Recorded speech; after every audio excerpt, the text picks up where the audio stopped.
Chapter 11. Lucy Westenra's Diary, September 12th. How good they all are to me. I quite love the dear Van Helsing. I wonder why he was so anxious about these flowers. He positively frightened me, he was so fierce. And yet he must have been right, for I feel comfort from them already. Somehow, I do not dread being alone tonight, and I can go to sleep without fear. I shall not mind any flapping outside the window. Oh, the terrible struggle that I have had against sleep so often of late. The pain of the sleeplessness, or the pain of the fear of sleep, with such unknown horrors as it has for me. How blessed are some people whose lives have no fears, no dreads, to whom sleep is a blessing that comes nightly and brings nothing but sweet dreams. Well, here I am tonight, hoping for sleep, and lying like Ophelia in the play, with virgin grants and maiden instruments. I never liked garlic before, but tonight it is delightful. There is peace in its smell. I feel sleep coming already. Good night, everybody. Dr. Seward's Diary, September 13th. Called at the Berkeley and found Van Helsing as usual, up to time. The carriage ordered from the hotel was waiting.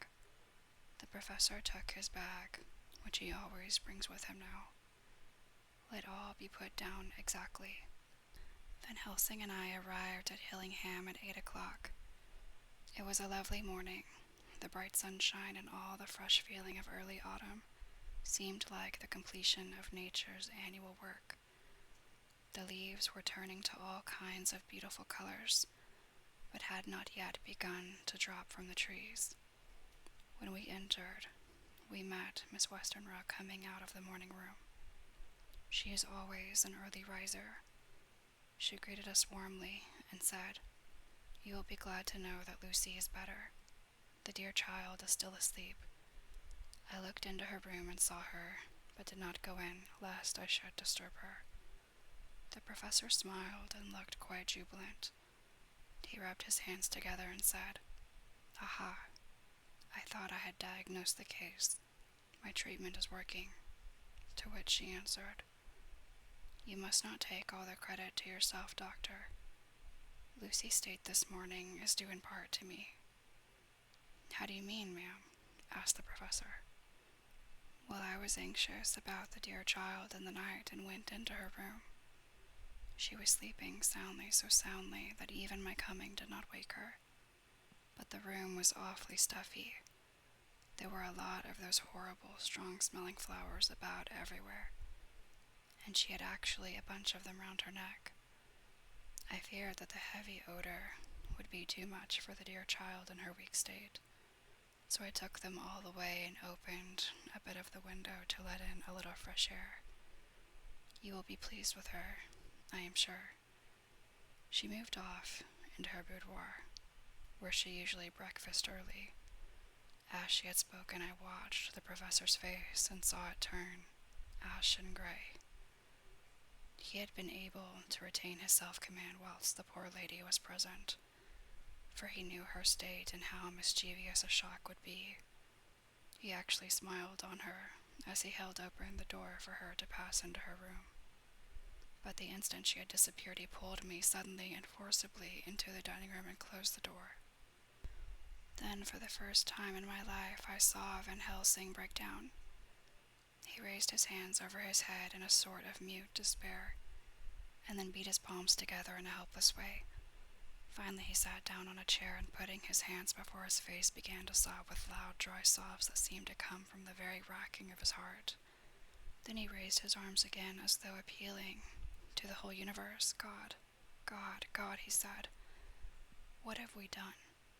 What has this poor thing done, that we are so sore beset? Is there fate amongst us still, sent down from the pagan world of old, that such things must be, and in such way? This poor mother, all unknowing, and all for the best, does she think, does such thing as lose her daughter, body and soul, and we must not tell her, we must not even warn her, or she die, and then both die. Oh, how we are beset. How are all the powers of the devils against us? Suddenly, he jumped to his feet. Come, he said, come, we must see and act. Devils or no devils, or all the devils at once, it matters not. We fight him all the same. He went to the hall door for his bag, and together we went up to Lucy's room. Once again I drew up the blind, whilst Van Helsing went towards the bed. This time he did not start as he looked on the poor face with the same awful waxen pallor as before. He wore a look of stern sadness and infinite pity. I expected, he murmured, with that hissing inspiration of his which meant so much. Without a word he went and locked the door, and then began to set out the little table the instruments for yet another operation of transfusion of blood. I had long ago recognized the necessity, and begun to take off my coat, but he stopped me with the warning hand. No, he said, today you must operate. I shall provide. You are weakened already. As he spoke, he took off his coat and rolled up his shirt sleeve. Again the operation, again the narcotic, again some return of color to the ashy cheeks, and the regular breathing of healthy sleep. This time I watched whilst Van Helsing recruited himself and rested. Presently he took an opportunity of telling Miss Westenra that she must not remove anything from Lucy's room without consulting him, that the flowers were of medicinal value, and that the breathing of their odor was a part of the system of cure. Then he took over the care of the case himself, saying that he would watch this night and the next, and would send me word when to come. After another hour, Lucy waked from her sleep fresh and bright, and seemingly not much the worse for her terrible ordeal. What does it all mean? I am beginning to wonder if my long habit of life amongst the insane is beginning to tell upon my own brain. Lucy Westenra's diary, September 17th. 4 days and nights of peace. I am getting so strong again that I hardly know myself.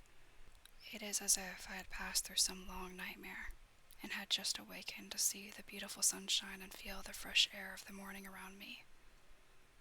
I have a dim half-remembrance of long, anxious times of waiting and fearing, darkness in which there was not even the pain of hope to make present distress, and then long spells of oblivion, and the rising back to life as a diver coming through a great press of water.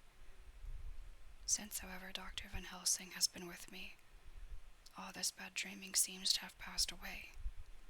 The noises that used to frighten me out of my wits, the flapping against the windows, the distant voices which seemed so close to me, the harsh sounds that came from I know not where and commanded me to do I know not what, have all ceased. I go to bed now without any fear of sleep. I do not even try to keep awake. I have grown quite fond of the garlic, and a boxful arrives for me every day from Haarlem. Tonight, Dr. Van Helsing is going away, as he has to be for a day in Amsterdam. But I need not be watched. I am well enough to be left alone. Thank God, for my mother's sake, and dear Arthur's, and for all our friends who have been so kind. I shall not even feel the change, for last night Dr. Van Helsing slept in his chair a lot of the time. I found him asleep twice when I awoke, but I did not fear to go to sleep again, although the bows or bats or something napped almost angrily against the window panes.